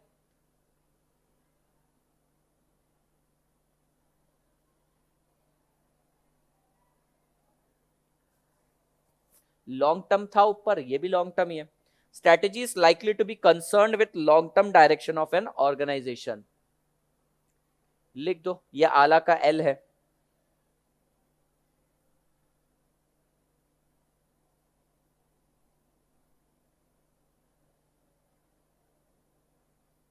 देखो, वी स्मार्ट में एक रूल है। क्या रूल है? अभी बताता हूं तुमको, कि कोई भी इंप्लॉय अपना पर्सनल फोन यूज नहीं कर सकता। उसको अपना पर्सनल फोन करना पड़ता है डिपॉजिट, और उसको यूज करना पड़ता है ऑफिस के फोन। और ऑफिस के फोन तो कंटिन्यूसली ट्रैक होते हैं, तुम लोगों को मालूम है, कोई भी फोन ट्रैक करता है। तो ये क्यों किया गया? इसके कारण जब एम्प्लॉइज से पूछा जाता है तो एम्प्लॉइज बोलते हैं यार हमको बहुत परेशानी हुई, स्टार्टिंग में पूछा गया, और अभी पता चला उस चीज से कि एफिशिएंसी इतनी ज्यादा बढ़ गई कि कस्टमर की, स्टूडेंट की एक भी कंप्लेन नहीं आ रही। क्यों? क्योंकि वो दिन भर कुछ करने को नहीं, इसलिए ऑफिस का काम कर रहे हैं। तो इमीडिएट इंपैक्ट कब दिखता है उसका? लॉन्ग टर्म में दिखता है, शॉर्ट टर्म में दिखता है? लॉन्ग टर्म में ऑब्वियसली। तो स्ट्रेटेजी कभी भी लॉन्ग टर्म डायरेक्शंस की रहती है। तुम शॉर्ट टर्म के लिए कुछ कर रहे हो, अरे वो तो सिर्फ तुम खुद को बचाने के लिए शॉर्ट टर्म ऑब्जेक्टिव्स रहते हैं, तुम अल्टीमेटली लॉन्ग टर्म के लिए काम करते हो। Did you get this point? Long term development बोलो, लॉन्ग टर्म डायरेक्शन के लिए बोलो। Strategy is likely to be concern with long term direction of an organisation. Example, जो बैन कर देते हैं फोन यूज करना, तुम्हें मालूम है क्या, काफी जगह तुम कोई भी इलेक्ट्रॉनिक गैजेट लेकर नहीं एंटर कर सकते। अमेजॉन मालूम है तुम्हें? अमेजॉन का जो कॉल सेंटर है पूना में है, वहां पे तुम फोन लेके या कोई भी इलेक्ट्रॉनिक डिवाइस नहीं लेकर जा सकते। वॉच, जो स्मार्ट वॉच है वो भी नहीं ले जा सकते, अपना फोन भी नहीं ले जा सकते, पेन ड्राइव नहीं ले जा सकते, कुछ भी नहीं ले जा सकते। क्यों करा गया ये? क्यों करा गया? ताकि बंदा टाइम पास बिल्कुल ना करे किसी भी चीज के ऊपर, और कस्टमर को कंटिन्यूअसली सर्विस देते जाए। तो इसका इंपैक्ट क्या था? एम्प्लॉय शॉर्ट टर्म में तो नाराज था, लेकिन लॉन्ग टर्म में उसको आदत पड़ गई, और एम्प्लॉयर को उसका फायदा हुआ, आउटपुट बढ़ गया, कस्टमर को सर्विस बढ़ गई। अच्छा तुम बताओ, तुमको दिन भर कुछ करने को नहीं है, इस ऑफिस में मैंने तुमको बिठा दिया, मोबाइल छीन लिया, सब छीन लिया, काम तो तुम्हें करना है, पैसे चाहिए, शौक है इतने, क्या करोगी तुम दिन भर? काम करोगी, क्यों? करना ही पड़ेगा ना, और कुछ करने को है नहीं। दूसरी वाली से बात करो। अच्छा प्रॉब्लम ये हो जाती है अगर बाजू में लड़की मिल गई और दोनों लड़कियां हैं, फिर तो भाई काम आ जाता है तुम्हारे पास। देखो जिसे सास को गाली देती हो, गाली नहीं पर सास की बुराई करती होंगी, तुम्हारी सासू माँ तुम्हारी, मतलब तुम्हारी बुराई करती होंगी, चलता है ये। मतलब यूनिवर्सल ट्रूथ है। सर आपको कैसे पता? पता होता है, मैंने ताजमहल देखा नहीं डजंट मीन कि एग्जिस्ट नहीं करता, ताजमहल एग्जिस्ट करता है, पता है मेरे को सारी चीजें। और इनफैक्ट मेरे को कंटेंट ज्यादा पता रहता है, मेरे को झगड़े भी होते हैं ना लोगों के, मैं बड़े इंटरेस्ट से देखता हूँ, आहा स्टूडेंट के लिए मेरे को कंसेप्ट मिलने वाला है आज। मैं हर चीज में पॉजिटिविटी ढूंढता हूँ। अगला, strategy of an organization is affected not only by the environmental factor and resource availability but also by the value and expectation of those who have power in and around the organization। बहुत अच्छी चीज बोली। ये क्या बोले, तुम्हारे organisation की strategy सिर्फ इंटरनल और एक्सटर्नल फैक्टर्स के कारण चेंज नहीं होती, कौन वो स्ट्रेटजी बना के चलाएगा उस पर भी डिपेंड करती है, वो कैसा सोचता है। मैंने तुम्हें बोला था रिलायंस की सक्सेस स्टोरी, रिलायंस क्यों सक्सेसफुल होगा मैं तुमको बताता हूं। रिलायंस ने गीगा फाइबर लेकर जो आ रहा है, उसके लॉन्चिंग तुम देखना, कौन था उसकी लॉन्चिंग में, उसका बेटा और बेटी थे। उसने अपने सक्सेसर को कि मैं बुढ़ा हो जाऊंगा ना तो कौन मेरी जगह लेने वाला है, उनको पहले ही सामने खड़ा कर दिया। अब धीरे धीरे लोगों का उसमें कॉन्फिडेंस बढ़ने वाला है, क्योंकि वो अनंत अंबानी को, आकाश अंबानी को 20 बार 30 बार कंटिन्यूअसली देखते रहेंगे तो उनको पता चल जाएगा कि हाँ इसके पापा जैसा काम कर सकता है। तो जिस दिन मुकेश अंबानी होगा रिटायर, उस दिन एक स्ट्रॉन्ग उनका सक्सेसर खड़ा हुआ है। तो तुम्हारी जो स्ट्रेटजी है सिर्फ और सिर्फ एक्सटर्नल इन्वायरमेंट पे डिपेंडेंट नहीं है, कौन उसको बना रहा है उस पर भी डिपेंडेंट है। कोई भी कंपनी, तो do you no this thing, cafe coffee day, CCD मालूम है? सीसीडी के मालिक ने आत्महत्या कर लिया अभी, सिद्धार्थ नाम था उसका। अच्छा, इससे प्रॉब्लम क्या हुई, सडनली शेयर का प्राइस गिर गया। सर उसके मरने से शेयर प्राइस को क्या, कंपनी के शेयर होल्डर्स डर गए, अब कंपनी को कौन लीड करेगा। मृत्यु तो अटल सत्य है, हर कोई मरेगा है तो जानते हैं अपन, ठीक है, प्रवचन नहीं था, ये तो बात सही है, हर कोई मरने वाला ही है। फिर शेयर का प्राइस क्यों गिर रहा है भाई, इंसान तो मरता ही है। सक्सेसर रेडी नहीं था, कौन चलाएगा ये रेडी नहीं था। अभी किसी के घर पे डेथ होती है, देखो कई लोगों का ना पहले ट्रांजैक्शन ब्लैक में होते थे, घर पे डेथ हो गई ना सडनली घर पूरा पागल हो जाता। तो दो रीजन से, एक तो बंदा चला गया, दूसरी चीज है जो राज उसको पता थे वो किसी को मालूम नहीं, सक्सेसर रेडी नहीं था उस टाइम पे। लेकिन कोई इंसान जब रिटायरमेंट लेके एक प्रॉपर एज में जब वो जाता है इस दुनिया से, तब अपने को सिर्फ उसके जाने का दुख रहता है, बिजनेस साइड पे इंपैक्ट नहीं होता। Although it sounds very hard but we are talking only about business, अभी अपन किसी के जीने मरने की बात नहीं कर सकते। But the successor, successor means कौन तुम्हारी स्ट्रेटेजी बना रहा है और चला रहा है और चलाएगा, उस पे भी मैटर करता है तुम्हारी strategy. So strategy is not only affected by internal and external environment but also affected by the values and expectation. अच्छा, रतन टाटा यहां पे खड़े और मुकेश अंबानी यहां पे खड़े, तुम दोनों में से किसको चूज करोगे? He will choose Mukesh Ambani, okay, Mukesh Ambani, Mukesh Ambani, Ratan Tata, Ratan Tata, Mukesh भैया, हाँ रतन टाटा, रतन टाटा। जो लोगों ने मुकेश अंबानी बोला ना उनके पीछे एक ही चीज था, डूबती नाव पे क्यों सवार होना। रतन टाटा कितने दिन काम करेंगे, मुकेश अंबानी के पीछे का बैकग्राउंड देखो। लेकिन कुछ लोगों ने रतन टाटा बोला ना, उनके पीछे रीजन ये होगा, मैं अज्यूम करता हूं रीजन ये होगा कि सर वो कंपनी की वैल्यूज देखो, वो कंपनी कितनी एथिकल है।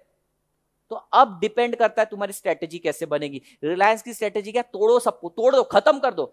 रतन टाटा का ऐसा नहीं है, मेरे को बढ़ना है ना, मैं डाइवर्सिफाई करूंगा, मैं मेरे प्रोडक्ट बढ़ाऊंगा, मैं प्रीमियम क्वालिटी भी प्रोड्यूस करूंगा, लोअर क्वालिटी भी प्रोड्यूस करूंगा, किसी के साथ कंपटीशन में नहीं आऊंगा। अब तुम्हें देखना है कि स्ट्रेटेजी कौन बना रहा है। रतन टाटा की स्ट्रेटेजी लीनियंट, इसकी मुकेश अंबानी की स्ट्रेटेजी एग्रेसिव। तो स्ट्रेटेजी कौन बना रहा है उस पर भी डिपेंड करती है स्ट्रेटेजी कैसी रहेगी। Did you get this? Strategy is not only affected by the internal and external environment, but also by values and expectations. अब भाई टाटा की वैल्यू बहुत ज्यादा है, मतलब कोर वैल्यू अंदर से बहुत वैल्यू है, दैट्स व्हाई उनकी स्ट्रेटेजी अलग रहेगी।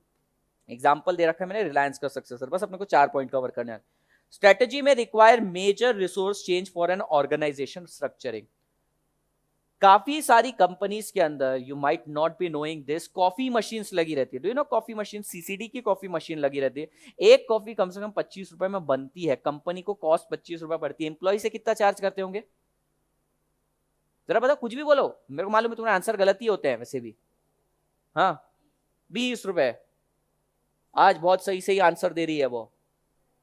30, 25 पड़ता है, 30 चार्ज करते हैं, फ्री, फ्री, हाँ 40, लूट मचा रखे, फ्री, 30, फ्री, हमेशा ही फ्री होता है। अब क्या होता है, एम्प्लॉय जिसने घर में चाय नहीं पी रहती है, ठीक है, वो सुबह उठता ही वहीं पर है, ठीक है, ब्रश करके ही आता है, बस वहां से कॉफी लेता है, टाइम है ऑफिस का 10 बजे और 9:30 बजे पहुंच जाता है, ठीक है, क्यों? क्योंकि उसको नाश्ता करना है। नाश्ता क्या रहता है? चाय सुट्टा है, कॉफी सुट्टा, ठीक है, चाय कॉफी इन्होंने ले ली समझो। दिन में कम से कम 5 से 6 ब्रेक इनके कॉफी ब्रेक होते हैं। चलो कैल्सी लो, है क्या कैल्सी? मैं करता हूँ, 25 रुपए की एक कॉफी पड़ती है, ठीक है। एक एम्प्लॉय कितनी बार पी लेता है? चलो ऑन एन एवरेज 5, फोकट की चीज है, 5 बार पी लेते हैं, और उसमें भी अलग अलग टेस्ट आते हैं, तुमको मालूम है, लाटे रहता है, एस्प्रेसो रहता है, बहुत सारे रहते हैं, कैपेचिनो रहता है, तो 5 ऑन एन एवरेज पी लेता है, वो वैरायटी भी चेंज करता रहता है। बड़ी ऑर्गेनाइजेशन में कम से कम 200 लोग 250 लोग तो रहते ही है। 250 पकड़ लिया मैंने, लाइक अमेजोन वगैरह में बहुत लोग काम करते हैं, 31,000 तो सिर्फ कॉफी का खर्चा आ रहा है, इंटू 365, ओ माय गॉड, 1,14,06,250, ये नालायकों के सिर्फ कॉफी का खर्चा है। मेरी कंपनी लॉस में जा रही है और ये नालायक लोग सिर्फ कॉफी पी पी कर 1 करोड़ का तो यही मेरे को डुबा रहे। क्या करना पड़ेगा? स्ट्रेटेजी चेंज करनी पड़ेगी। स्ट्रेटेजी चेंज करनी पड़ेगी मतलब मेजर रिसोर्स चेंज करने पड़ेंगे। अब मेरे को अंदर से ही कंपनी को चेंज करना पड़ेगा। तुम्हें मालूम है, एक्चुअली मैंने जब बिल देखा था, I was in a auditing firm, big four सुना है तुम लोगों ने? बिग फोर नाम सुना है? बिग फोर में ऑडिटिंग फर्म में था, वहां पे हमको अकाउंट्स डिपार्टमेंट से कोई काम नहीं रहता था, पर एक बार गलती से उनका बिल आ गया मेरे पास और मैंने देखा, बाप रे, 3 महीने का कम से कम 20 लाख का कॉफी बिल आता है इनका। 20 लाख का कॉफी बिल। उनको क्या है ना, वो मशीन ऐसी रहती है कि उसमें वही कॉफी चलती है, कॉफी बीन्स वगैरह चलती है, तो वो परचेज करनी पड़ती है, बहुत महंगी जाती है, इतना बिल। और कैफेटेरिया भरे रहते हैं दिन भर। अच्छा, लंच भी 30 रुपए का आता है वहां पे, लंच सब्सिडाइज रेट पर रहता है, बंदा एक ही बार करता है लंच, क्यों? पैसे देना ना। तुम कॉफी 5 रुपए की भी रख दो, सीधा एक्सपेंडिचर हाफ हो जाएगा तुम्हारा, क्योंकि फ्री है ना। लोग क्या करते हैं, एक सिर्फ नहीं जम रहा, रख देते हैं, अरे 25 रुपए गए कंपनी के। तो कई बार स्ट्रेटेजी बनानी ना, कंपनी लॉस में जा रही है, you want to make a strategy. देखो कई बार कंपनी लॉस में नहीं है, फिर भी रिसोर्सेज को कट कर देती है, क्यों? क्योंकि वो और सस्ते में प्रोड्यूस करना चाहती है गुड्स एंड सर्विसेज, ताकि मार्केट में और सस्ते में बेचे। Did you get this point? Okay, तो इसके अंदर नेक्स्ट पॉइंट क्या था? Major resource, see for change. Next है strategic decisions likely to affect operational decision. Strategic decision likely to affect operational decision, इसका मीनिंग सुनो। समझो वी स्मार्ट ऑफिस है, कल से वी स्मार्ट ने डिसाइड किया कि पेन ड्राइव नहीं बेचेंगे, यहां से पेन ड्राइव यहां से नहीं बेचेंगे, ऑनलाइन ही स्टूडेंट को डाउनलोड करना है। उसके कारण क्या क्या चेंज हो जाएंगे? यहाँ पे जो स्टाफ मैनेज करता है पेन ड्राइव का, वो नहीं रहेगा। अच्छा, जो ये पूरा इन्वेंट्री मैनेज करता है पेन ड्राइव की, वो नहीं रहेगी। तो basically organisational operational decision change होना चालू हो जाएंगे तुम्हारे। तुम्हारे जो ऑपरेशन मतलब क्या, day to day working change हो जाएगी, स्ट्रेटेजी बदली, काम करने का तरीका भी बदल जाएगा, ठीक है। कल करके तुमने बोला सीडब्ल्यू नहीं करना अपने को बीकॉम करना है, तो बताओ इतना पढ़ोगे क्या? नहीं। तो जो बेसिकली डेली ऑपरेशंस हो रहे हैं ना, उनमें भी चेंज आ जाएगा, स्ट्रेटेजी बदली, ऑपरेशनल चेंज हो जाएंगे सारे। It is likely to affect the operational decision. तुम्हें समझा नाम? वैष्णवी समझा ये पॉइंट? It is likely to affect operational decision. Next point, strategy is likely to be conducted with the scope of organization activity. बहुत इंपॉर्टेंट पॉइंट और बहुत easy point है। What they are saying, strategy ऐसी बना जो तू काम करता है। फॉर एग्जाम्पल, तू गारमेंट्स बनाता है, गारमेंट्स की स्ट्रेटेजी पढ़, तू स्टील की स्ट्रेटेजी मत पढ़। उसने बोला कि scope of an organisational activity, जो तेरा स्कोप है उसी की स्ट्रेटेजी बना। नहीं तो बोलेगा बिल गेट्स सक्सेसफुल है और तेरी यहाँ पे स्क्रैप मर्चेंट की दुकान है, तेरी भंगार वाले की दुकान है और तू बिल गेट्स का मॉडल देख रहा है। पॉसिबल है क्या? नहीं। तू भंगार बेचता है ना, उसके अंदर भी स्कोप है। तुमको मालूम है क्या? तुम हंस रहे हो, भंगार वाले करोड़पति होते हैं। ये जो स्क्रैप मर्चेंट है ना, बड़े बड़े करोड़पति हैं ये लोग। काम देखो ना क्या है इनका, भंगार आता है कोई और लेकर आता है, ठीक है, नहीं लाया तो उसको पैसे नहीं देने, लेकर आया तो तुरंत खरीदना है, कॉन्ट्रैक्ट बंदे रहते हैं, तुरंत पैसा लेना है। कितना भंगार प्रोड्यूस होता होगा? बहुत ज्यादा भंगार प्रोड्यूस होता है। 1 रुपए भी कमाया ना तुमने, तो दिन भर का कम से कम 10-10, 20-20 हजार किलो भंगार आता है, जो बड़े बड़े भंगार वाले होते हैं। अब सुनने में कैसा लगता है भंगार वाला? पर कमाता कई बार CA CWS से ज्यादा है वो। It's irony. कोई बात नहीं, दैट डजंट मीन कि हम लोग भंगार वाले बनेंगे, पैसे ही सब कुछ नहीं होता है। जस्ट इमेजिन करो, इमेजिन करो लड़कों और लड़कियां, तुम भी, तुम्हारी जिससे शादी होने वाली उसके पप्पा भंगार वाले है, बहुत अच्छी बात, वो भी तो एक बिजनेस ही है स्क्रैप मर्चेंट का, पर सुनते से इंप्रेशन कैसा आता है, नहीं नहीं करना, क्या बोलेंगे लोग। लेकिन वो जो बंदा कर रहा है उसको मालूम है यही रीजन से कंपटीशन नहीं आता है। Next, strategy can be seen as matching the resource and activities to the environment in which it operates. Strategy बनानी है, ठीक है। तुमको, अच्छा काय का बिजनेस है, किसने हाथ ऊपर किया था बिजनेस के लिए? हाँ, काय का बिजनेस है? Confectionery goods. तुम्हारा? General store. और किसी का है? हार्डवेयर। चलो हार्डवेयर का एग्जांपल ले सकते हैं, हार्डवेयर बेटर समझ में आएगा। हार्डवेयर में इनके पास स्टोर है, शॉप है। अभी इच्छाएं तो इनकी है, कहां पर है शॉप? पूना में? रायगढ़? रायगढ़ में इनकी इच्छा क्या है? वहां का टॉप प्रोवाइडर, सप्लायर बनना है अपने को। ऑब्वियसली इच्छा तो ये रहेगी टॉप पे पहुंचना है, लेकिन प्रॉब्लम ये आ जाती है कि रिसोर्सेस लिमिटेड है। रिसोर्सेस बोले तो सर जगह कम है, जगह इतनी नहीं है कि पूरे के पूरे सिटी को अपन एक साथ केटर कर सकें, पूरे पूरे सिटी को अपन हार्डवेयर का इक्विपमेंट्स प्रोवाइड कर सके। पहला, इतना अगर जगह रही भी मेरे पास तो इतना रॉ मटेरियल कैसे लेकर आऊंगा या लेकर आऊंगी। दूसरा, इतना सब मेंटेन करने के लिए स्टाफ रखना पड़ेगा, इतना स्टाफ मेंटेन करना डिफिकल्ट है। तो सर मेरे को ग्रो तो करना है, लेकिन अवेलेबल रिसोर्स इतने नहीं है जितना आप बात कर रहे हो। स्ट्रेटेजी तो बनानी है सर, अपने को सिटी का टॉप का बनना है, तो क्या करेंगे हम? हमारे पास जो रिसोर्सेस है उसको एक्टिविटीज के साथ मैच करेंगे। मैचिंग मतलब क्या होगा? जो अवेलेबल है और जो करना है उन दोनों को मैच किया जाए। मानो तुम्हारे पास इतना है कि तुम 1/5 ऑफ द सिटी को हैंडल कर सकते हो, तो तुम्हारे पास रिसोर्स कितने हैं? 1/5। और एक्टिविटी क्या है? कॉन्कर करना है मार्केट को, तो तुम मैच करोगे, I will conquer 1/5 of the market. Did you get this point Vasundhara? समझा? वसुंधरा, इसमें मैंने ये चीज बोली है कि तुम्हारे पास जितने रिसोर्सेस हैं उतना ही पहले तो स्ट्रेटेजी बनाओ। तुम स्ट्रेटेजी बना, चलो तुम्हारे को मान लो मोबाइल फोन बनाने आता है, रिपेयरिंग करने आती है, तो तुम नहीं बोल सकते कि कल करके मैं OnePlus को बीट कर देता हूं। नहीं नहीं नहीं नहीं, ज्यादा से ज्यादा क्या होगे? पहले तुम एरिया को कैप्चर करने की सोचोगे। वो भी छोड़ो, चलो निरमा, निरमा पाउडर बिकता है, तुमने भी सोचा हम चमको डिटर्जेंट पाउडर बनाएंगे। चमको, इसको तुम कपड़ों में डालो, येलो कलर का कपड़ा भी व्हाइट हो जाता है, इतना ज्यादा चमक जाता है कपड़ा। ब्लैक डालो वो भी व्हाइट हो जाता है, चमको डिटर्जेंट बना दिया। तुम बोलते हो अरे बाप रे इतना अच्छा मैंने बना दिया, टाइट से भी बढ़िया बना दिया, आज क्या आज मैं टाइट को खरीद लूंगा। पॉसिबल है क्या? नहीं बे, तेरे रिसोर्सेज देखना कितने से हैं। तू जरा सी इतनी सी फैक्ट्री में काम करता है, ठीक है, उसमें भी आधा दिन लोग आते नहीं है, किसी का बर्थडे, किसी का पाहुने आए, किसी का ये हुआ, किसी का बच्चा, ये सारी चीजें चलती रहती है। अब तू देख भाई, तेरे पास रिसोर्सेस कितने हो, तेरे को अचीव कितना करना है, मैच कर।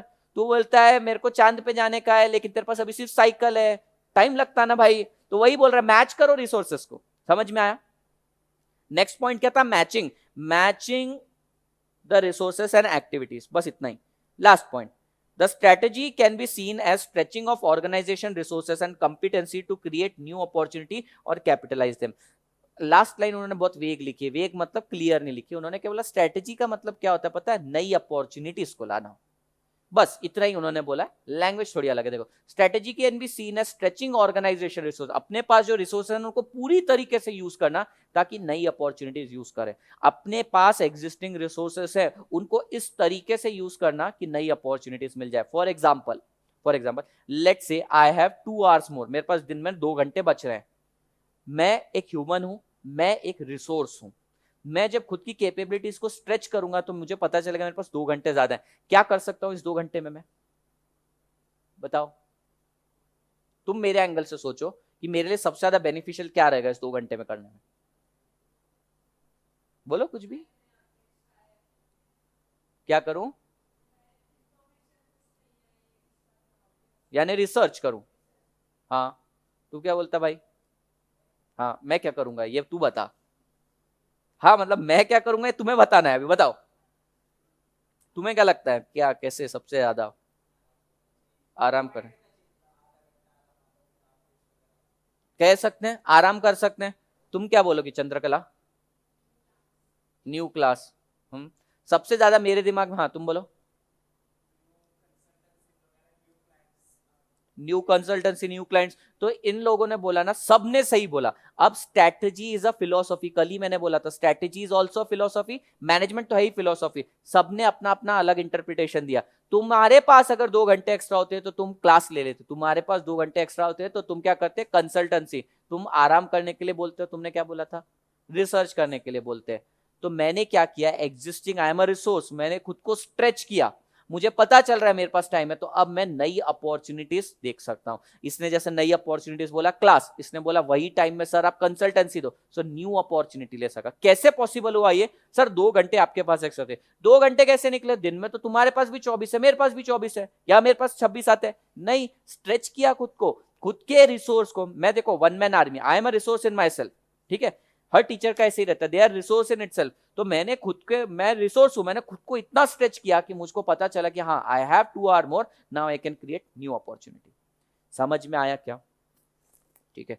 एक बार पॉइंट वापस पढ़ते हैं। पहला, द स्ट्रेटेजी, और कितना टाइम बाकी है तुम्हारा, हो गया, ठीक है, ये कल कर लेंगे। इसके शॉर्ट वर्ड्स है आला Cosmo, ALACOSMO।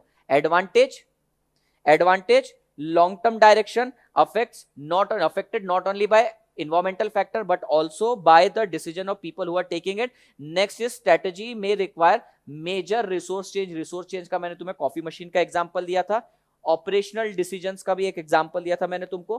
Then scope of organisation activity, मैंने बोला था तुम काम कर रहे हो स्क्रैप मर्चेंट का और तुम पॉलिसी ले रहे हो एप्पल की, वो नहीं चलेगा, तो जो तुम्हारा स्कोप है वही काम करने का। नेक्स्ट है matching the resources, matching the resources मतलब we want to capture everything but हमारे पास रिसोर्स कितने हैं वो देखना है। And last is creating new opportunity by stretching the availability of resources. कल इतना पढ़ के आना। तुमने पॉइंट्स लिख लिए? नहीं, ठीक है, चलो, thank you guys, that's it for the day.